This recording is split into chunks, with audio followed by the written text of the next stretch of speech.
Um problema que tira o sono de 25% dos brasileiros, sabia? A ejaculação precoce. Agora, é possível tratar? Tem cura? O que está ligado? A gente vai conversar agora com o urologista Luiz Mauro Coelho. Luiz Mauro, bom dia, obrigada por ter vindo, viu? Obrigado a você. E ó, quer participar? 998-97 porque é um assunto ainda que as pessoas ficam um pouco temerosas até em falar, não é, Luiz?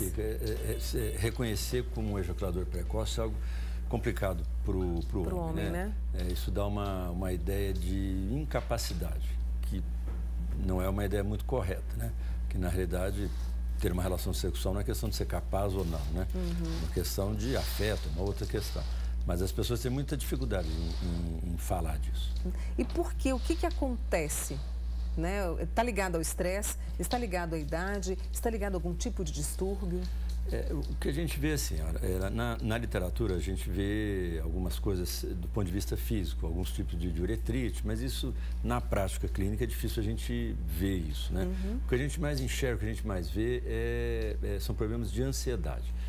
O indivíduo fica ansioso com aquela situação, principalmente no sentido que como é que ele vai se desempenhar, como é que o outro vai enxergá-lo naquela situação.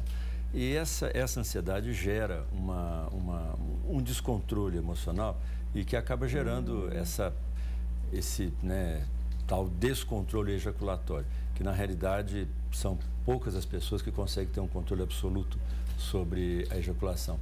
Mesmo porque esse fenômeno da ejaculação é um fenômeno reflexo, né? Isso não é algo que é como o reflexo aqui no joelho, né? Que você bate no joelho, a perna mexe, é um reflexo. E na medida que esse reflexo ele é demandado dentro do cérebro, não tem como você impedir. A partir do momento que ele é desencadeado, a ejaculação vai ocorrer, quer você queira, quer não. Porque isso como todo reflexo, é involuntário isso. Então, às vezes fica difícil a pessoa se controlar realmente. E quanto mais, na prática, a gente vê assim, quanto mais o indivíduo tenta controlar, pior vai ficando. E às vezes a parceira, né, ou parceiro, né, a parceira fica tremendamente sem saber o que fazer, porque esse fenômeno não ocorre com as mulheres. Então, ela não sabe como se comportar, né? Se estimula mais o indivíduo, se não estimula, se ele não estimula, ela vai aumentando a distância, enfim. E isso pode aumentar a distância mesmo, quando não há essa compreensão e essa conversa? Com certeza. O que a gente vê, assim, em casais assim, mais de média convivência para longa, isso é real. Vai ocorrendo uma distância, porque um não sabe como é que lidar com o outro, né? E talvez, né, se tivesse um diálogo, uma compreensão melhor entre as pessoas, talvez essa ansiedade pudesse ser diminuída. O primeiro passo é reconhecer, admitir, não ter pudor. Isso, não ter pudor, principalmente falar com quem ela está convivendo. Não adianta tampar só com a peneira, né? Não é? Você tem que conversar com a pessoa e se realmente foi essa situação, ela persistiu durante muito tempo, acredito que as pessoas têm que arrumar uma maneira, né? E isso é possível se combinar entre as pessoas, de que esse convívio sexual seja um pouco mais feliz e não tão demandando assim, olha, tem que ser assim, tem que ser assado. Né? E no caso, tem tratamento? Quando procurar tratamento? Assim, olha, o tratamento tem, né? Eu acho que a própria definição da ejaculação precoce, ela diz na própria definição de que esse fenômeno ele passa a ser importante quando causa sofrimento para aquele indivíduo. Né? Se o processo ejaculatório, da forma como ocorre, não trouxer sofrimento para esta pessoa, na definição você não chamaria ele de ejaculador precoce. Entendi. Então, se está causando algum sofrimento, eu acho que a pessoa tem que procurar algum tipo de ajuda. Você pode ter uma ajuda medicamentosa, né? E você pode ter ajuda com psicoterapia, que a gente chama de psicoterapia sexual ou cognitiva, né? De medicamento que se tem para ejaculação rápida seria os antidepressivos, não os mais antigos triciclos, mas os mais modernos, que é os inibidores da recaptação da serotonina, que é a paroxetina, a fluoxetina, né? Sertralina. Por que se usa antidepressivo para isso? Porque observou-se no desenvolvimento dessas drogas que as pessoas que usavam por problema de depressão, usavam essas drogas, elas passavam a retardar a ejaculação delas. Então, hoje a gente usa essas medicações não em busca de efeitos antidepressivos, mas sim do efeito colateral. Só que isso a gente chama de uso off-label, né? Porque é fora da bula. Se você for olhar na bula dessas medicações, não está escrito para ejaculação rápida. Ele só diz que você pode ter um retardo na sua ejaculação, como um efeito colateral. Então, a gente usa essas drogas em doses menores do que se usa para o efeito desejado que é antidepressivo, doses bem menores mesmo, e tem um resultado razoável. Só que são medicações de uso contínuo. Então, eu ia te perguntar em relação a tempo. Você tem que usar, por exemplo, todas essas que eu falei, você usa de uso contínuo, não tem como, porque essas drogas elas demoram 10, 15 dias para ter um depósito no cérebro, então você tem que usá-la continuadamente. Tem uma droga que há uns 4 anos atrás era para ter saído do Brasil, não sei por que foi que não saiu, que é a da dapagliflozina, que é também um antidepressivo, só que ela é de ação rápida. Em menos de 24 horas essa droga sai do organismo. Então a gente tem usado ela sob demanda. E na Europa tem, nos Estados Unidos é usado, mas no Brasil não sei por que não foi, acho que uma privilegie. Não foi ainda não foi autorizado. Uns 3, 4 anos atrás quase que saiu, teve até um movimento de um laboratório para fazer, mas não sei por que não foi. Se ajuda, né? Você encontra ela só manipulado, ou alguém que traz de fora, você usa. Então você usaria, ela dá um pico máximo, 1 hora, 1 hora e meia, é o pico máximo que essa droga dá na corrente sanguínea. Então você tem que usar ela 1 hora e meia, 2 no máximo, antes da atividade sexual, que parece ter um efeito razoável.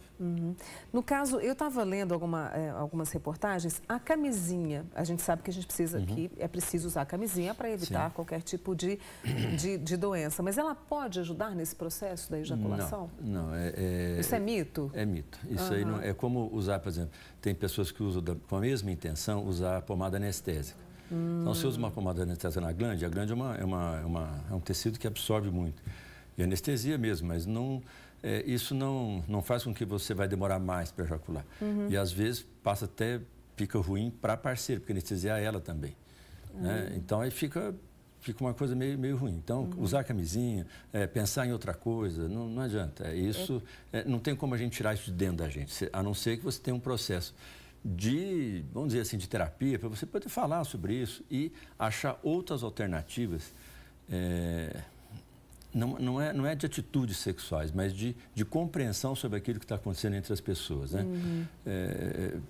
A gente precisa, assim, as pessoas, para mim, o homem fica muito focado no desempenho, né? Exato. Quanto tempo foi, se a pessoa ficou satisfeita ou não. Na realidade, quando você fala assim, se a pessoa ficou satisfeita, na realidade é com ele mesmo. É se ele foi suficiente para aquela pessoa, essa que é o X, né? E isso é difícil a gente, numa consulta de, sei lá, de 15 minutos, meia hora, você passar isso para a pessoa, né? E, em geral, o ser humano, ele quer um negócio rápido, ele quer para ontem, né? Isso não existe, né, Luiz? Não tem. Para essas questões, não tem como.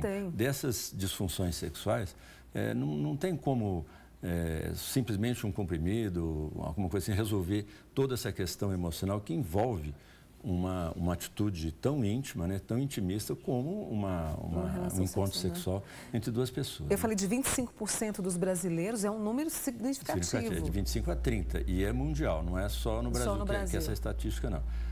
Se você tem uma pesquisa relativamente recente, uns 2 anos, comparando em todos os países, né, ou uma boa parte de países na Europa, Estados Unidos, Canadá, na América do Sul,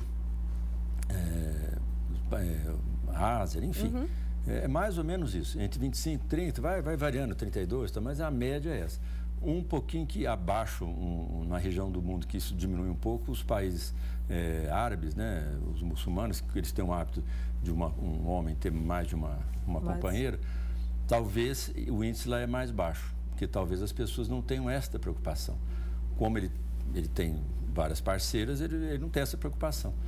Então, isso não é uma queixa. Para você ver que a ejaculação precoce talvez não seja uma questão assim, tão do ponto de vista físico, que incomode fisicamente, mas incomoda emocionalmente. E por isso aquilo que eu falei, a conversa.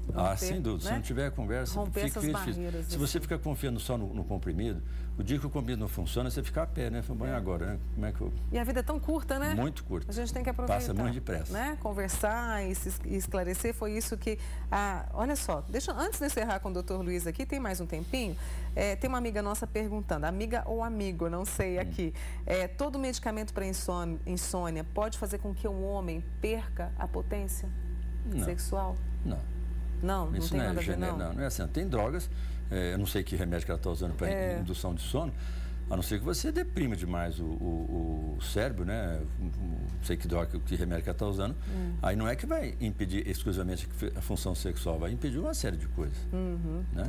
Não, de forma alguma. Ela passou o medicamento aqui, vou te mostrar depois, tá bom? Deixa eu agradecer ao Luiz Mauro Coelho, que é urologista e especialista também em sexualidade, com a gente aqui hoje falando sobre ejaculação precoce. Obrigada, viu? Obrigado, Mônica. Uma boa semana para você. Abraço na família.